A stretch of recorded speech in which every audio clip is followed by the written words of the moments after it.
Hey everyone, welcome to my blog. তো আজ আমি অনেকদিন পর কলকাতা থেকে বাড়ি যাচ্ছি। তো যেতে যেতে কিছু শ্যুট করেছিলাম, তো সেটাই আজ আপনাদেরকে দেখাবো।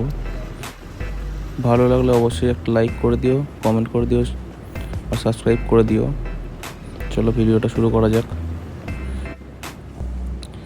এই যে সামনে বট গাছগুলো দেখতে পাচ্ছি, এগুলো যে কত পুরনো গাছ তার কোনো ঠিক নেই, আর কোনটা আদি গাছ সেটাও কেউ জানে না। তো আমাদের এখানে বাঁশ গাছ প্রচুর, চারিদিকে শুধু বাঁশ গাছ আর বাঁশ গাছ। আদার্স অনেক গাছও আছে, কিন্তু বাঁশ গাছটাই বেশি।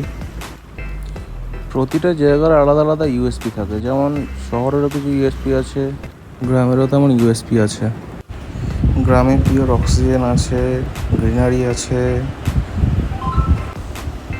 গ্রামের ওয়েদারটাই আলাদা, গ্রামে যারা থাকে তারা রিলেট করতে পারবে যে আমি কি বলতে চাইছি। অ্যাকচুয়ালি গ্রামে রিলেশন আছে, একটা নিজস্বতা ভাব আছে, যেটা তুমি কখনোই শহরে ফিল করতে পারবে না। গ্রামে হয়তো সব জায়গায় স্ট্রিট লাইট নেই, রাত্রেবেলা অন্ধকার হয়ে যায় ম্যাক্সিমাম জায়গায়, কিন্তু গ্রাম হচ্ছে গ্রাম। গ্রামের পুজো, গ্রামের মেলা, গ্রামের পিকনিক, এর যে ফিলগুলো এগুলোই সম্পূর্ণ আলাদা। কিন্তু দুঃখের বিষয় হলো এখন গ্রাম আর আগের মতো নেই। গ্রামও আস্তে আস্তে শহরীকরণ হতে শুরু করেছে, কারণ মানুষ বদলাচ্ছে, মানুষের প্রায়োরিটিস বদলাচ্ছে।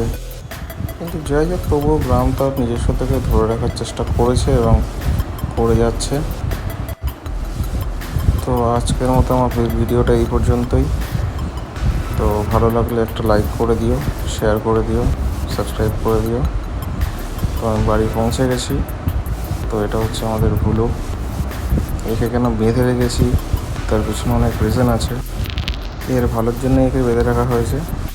ভুলের ফুল স্টোরি জানতে গেলে কমেন্ট করো, আর দেখা হচ্ছে পরের ভিডিওতে। আজকের মতো টাটা।